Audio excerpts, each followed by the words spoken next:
ബാപ്പാനയാ ഇന്ന് തല്ലിക്കൊല്ലുന്നത്? സ്വത്തിന് വേണ്ടി ഉപ്പാന്റെ കടുത്തറത്തില്ലേ? ഉപ്പാന്റെ മുഖത്തടിച്ചില്ലേ?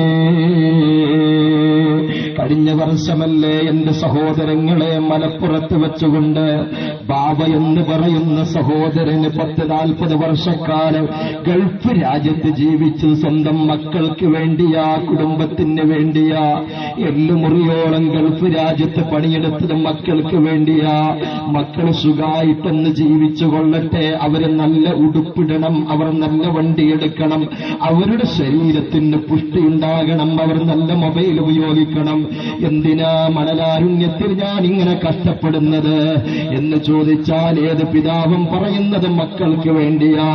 അത്രയും സ്നേഹമാണ് ഒരു ഉപ്പക്കും ഉമ്മക്കും മക്കളോടാണെങ്കിൽ എന്റെ സഹോദരങ്ങളെ മലപ്പുറത്ത് വെച്ച് സംഭവിച്ചതെന്താ?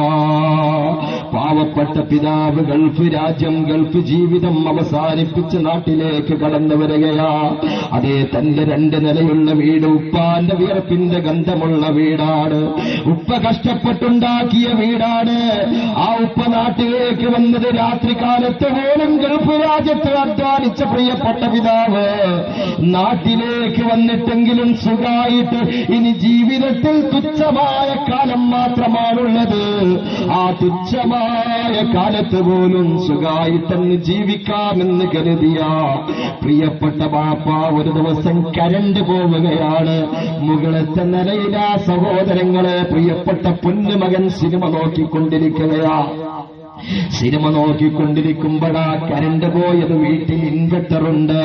ഇൻവെർട്ടറിലൂടെ സഹോദരങ്ങളെ സ്ക്രീൻ ചലിപ്പിച്ചിട്ട് വീണ്ടും സിനിമ കാണുമ്പോ പ്രിയപ്പെട്ട ബാപ്പ പറഞ്ഞു, മോനെ ഒന്ന് കിടന്നുറങ്ങു മോനെ, സമയം ഒരുപാട് വൈകിയിരിക്കുന്നു എന്ന് പറയുമ്പോ പ്രിയപ്പെട്ട ബാപ്പയുടെ മുഖത്ത് നോക്കിയിട്ട് ക്രൂരമായ നിലയിൽ സംസാരിച്ചു.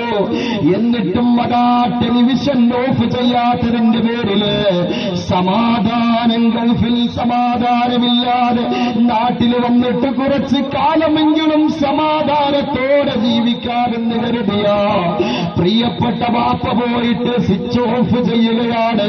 ഇതിന്റെ കലി അടങ്ങാത്തതിന്റെ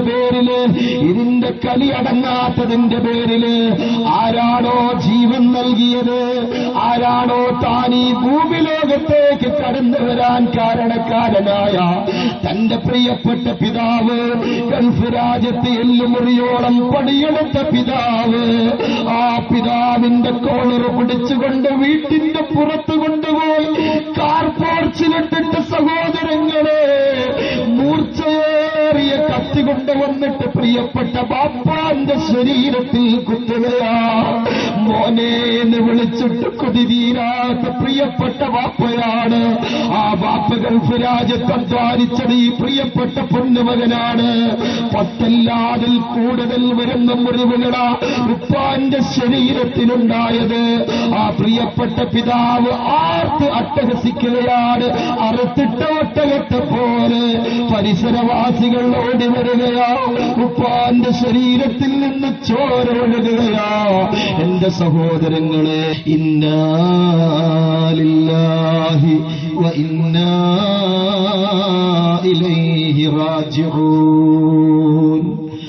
ആരാണ് ചുണ്ടിൽ ഭക്ഷണം വെച്ചു കൊടുത്തത്? ആരാണ് കൈപിടിച്ചിട്ട് മാർക്കറ്റിലേക്ക് കൊണ്ടുപോയത്? ആരാണ് തലവാരി കൊടുത്തത്? ആരാണ് മുഖത്ത് ചുംബനം കൊടുത്തത്? ആരാണ് ലാളിച്ചു വളർത്തിയത്? ആരാണ് കളിക്കോപ്പ് കൊടുത്തത്?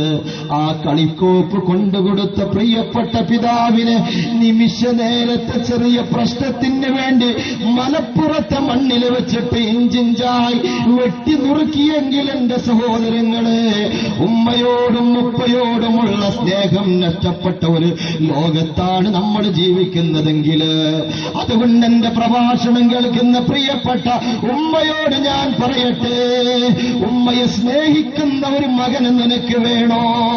ഉപ്പാനെ സ്നേഹിക്കുന്ന ഒരു മകന് വേണോ? കൊടുക്കുക. നിങ്ങളുടെ KSSF എന്ന് പറയുന്ന ഈ സംഘടനയിലേക്ക് ഒരു മെമ്പറാക്കിയിട്ട് നിങ്ങളെ മക്കളെ കൊടുത്തു കഴിഞ്ഞാൽ പ്രിയപ്പെട്ട ഉമ്മ പരാജയപ്പെട്ടു പോയില്ല. അവന് ഉമ്മാനെ അടിക്കാൻ കഴിയില്ല, അവന് ഉമ്മാനെ തൊടിക്കാൻ കഴിയില്ല. അവൻ ശംസുൽ ഉലമയുടെ ചരിത്രം കേട്ടിട്ട് വളർന്ന പൊന്നുമോന. അവൻ റഈസുൽ മുഹഖഖീർ കണ്ണിയത്ത് ഉസ്താദിന്റെ ചരിത്രം കേട്ടിട്ട് വളർന്നു വന്ന പൊന്നുമോനാണ്. അവൻ പരിശുദ്ധമായ മദീനയിലെ മലർവാടിയിലെ മണവാളരായി കിടക്കുന്ന പ്രവാചകന്റെ ഹദീസ് പഠിച്ചവനാണ്. അതുകൊണ്ട് പ്രിയപ്പെട്ട ഉമ്മമാരോട് പറയട്ടെ, SKSSFന്റെ കൊടി പിടിക്കുന്ന മക്കളുണ്ടെങ്കിൽ ആ പ്രിയപ്പെട്ട ഉമ്മ മരണപ്പെട്ട് കഴിഞ്ഞാൽ പാതിരാക്കെഴുന്നേറ്റ് പോയി ഖബർസ്ഥാനിൽ പോയി, പടച്ചവനെ എന്റെ ഉമ്മാക്ക് പുറത്തു കൊടുക്കണേ അല്ലാ, എന്റെ ഉപ്പാക്ക് പുറത്തു കൊടുക്കണേ അല്ലാ എന്ന് പറയുന്ന മക്കളെ വേണോ? മഹാനായ ഹമീദ് അലി ശിഹാബ് തങ്ങൾ നേതൃത്വം നൽകുന്ന ഈ കൊടിക്കീറയുടെ പിന്നിൽ അണിനിരത്താൻ ഉമ്മ മറന്നു പോകല്ലേ. നിങ്ങളുടെ മക്കൾക്ക് നിങ്ങൾ വസ്ത്രം വാങ്ങിക്കൊടുത്തു, നിങ്ങളുടെ മക്കൾക്ക് വിലപിടിപ്പുള്ള വസ്ത്രം നിങ്ങൾ വാങ്ങിക്കൊടുത്തു, എല്ലാ സൗകര്യവും കൊടുത്തു. പക്ഷേ മക്കൾക്ക് അദബ് കൊടുത്തിട്ടില്ല, മക്കൾക്ക് മര്യാദ നിങ്ങൾ പഠിപ്പിച്ചു കൊടുത്തിട്ടില്ല.